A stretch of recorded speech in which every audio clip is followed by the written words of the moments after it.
Bridging Worlds, we're about to meet Audette Exel AO, founder and CEO of Adara. Adara exists for the sole purpose of delivering financial services expertise at the highest level to clients, with fees generated on transactions going to directly benefit people living in extreme poverty. Adara Development is an international non-profit focused on improving health and education for women, children and communities living in poverty.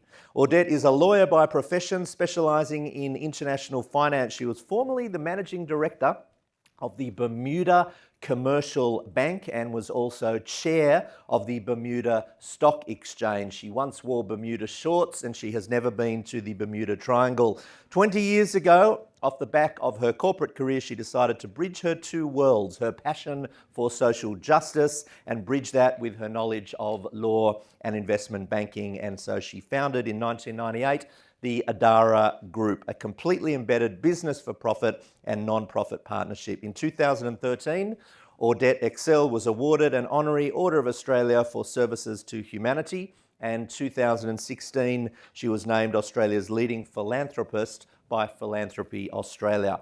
She was born in Dunedin in New Zealand, and like most New Zealanders, she loves adventure sports, and also like most New Zealanders, she chooses to live here in Australia. When she was a young university student, she had a love for jumping out of planes. This is true. She's now completed nearly 1,000 jumps out of planes. So she is not nervous to stand in front of a group of people and do some public speaking today. She joins us to pull our Social Good Summit ripcord. She excels in everything. She is excellent. She is Audette Exel. Please welcome Audette. Thanks, Andrew. Can you guys hear me? Is this mic working? Not. Okay. Let's see if I need to turn something now. Yeah, mic's on? All right. Very, very good to be here with all of you. I have followed some intimidating speakers, but I have to say I've never gone on a stage and spoken after Barack Obama. So I'm not bloody fired up. I'm bloody terrified to try and follow up on that. But it is fantastic to be here on this incredibly cold, miserable Sydney day and get to talk to a bunch of change makers like you guys. Because it's your generation looking around here. It's your generation that's going to actually make the change that we need to see in our world. I've had an amazingly joyous and lucky life trying to do my own tiny wee bit to make this world a better place. But what I've done is going to be nothing compared to what groups of people like you are going to do. So I get a chance today to tell you a very quick part of the Adara story. We're 20 years old, just gone 20 years old in March. I still can't believe it every day I walk in that we're still standing. And we have a life because we work between investment banking and people in extreme poverty. I've founded in total gratitude. And in fact, we themed our year 20 years of gratitude, because every single day we get up and we get to know how lucky we are with the people that we work with. So, there we are, I'm there. So our work now touches tens of thousands of people, hundreds of thousands of people worldwide, and it's been a 20-year journey.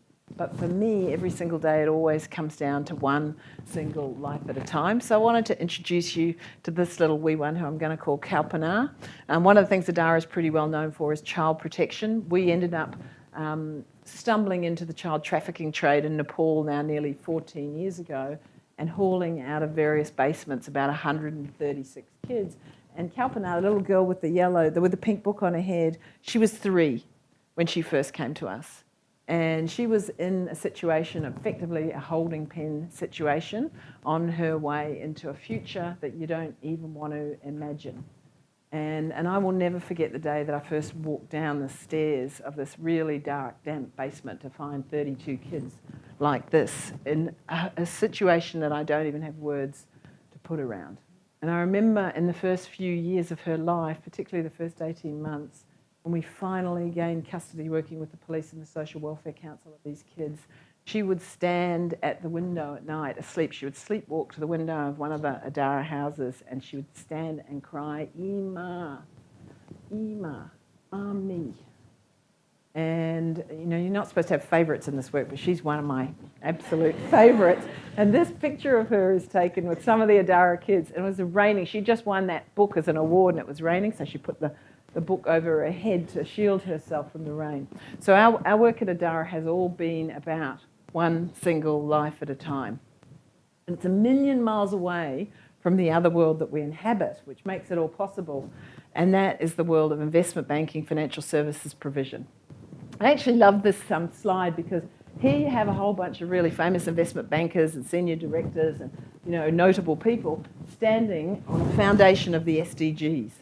How good would it be in our world if that allegory was actually reality? And for us, in a very tiny way, it is, because these are all people with our latest business. We now have 2 businesses that we have totally embedded into our non-profit as funding engines. This is a panel, now 14 of them, of Australia's leaders in financial services, and they all work for us entirely outside of their home firms, pro bono, running major transactions in corporate Australia, advising the biggest companies, and they work for us for free. So all the fees that they generate on the work that they do goes to our work with people in poverty. So from a standing start with this new business 2 years ago, they've now generated $7 million for people in poverty. To make that real, that's 500,000 kalpanas. Those are the SDGs that we're particularly focused on, but today, we know we're talking about 2030 and what we want to see. I want to talk particularly about 17 partnerships for the goals, because I'm a profound believer, as a social activist that turned into an investment banker, that if we don't find ways to bridge divide and partner with each other, we're never really going to affect change. Okay, I really love this slide because it tells you everything you need to know about what's going on in our planet, right? Last year, there was a billionaire created every 2 days. The increase in wealth of billionaires worldwide last year was, I think, $762 billion was created last year. The increase for billionaires, and that amount, to put that in proportion, is the same amount that we need to end global extreme poverty 7 times. We are living in a world of extreme inequality. The top 42 people on the planet have the combined wealth of the bottom 3.7 billion. Now, we can engage in discussing that on multiple fields. We can engage on the field of values, which I suspect is a great field to engage on with you guys. We can engage on the field of data. We can engage on the field of economic theory and social theory, or we can engage on the field of common sense. Whichever one you want to engage on, all you have to know is we are standing in a world that is about to have a revolution. And Trump and all the monsters, you know, like Trump that are rising in our world, they're about this, tapping into the energy of this. And we, as young, wonderful people, you as young, wonderful people, you're the ones that need to do something. Think hard and do something to create constructs that take us away from that.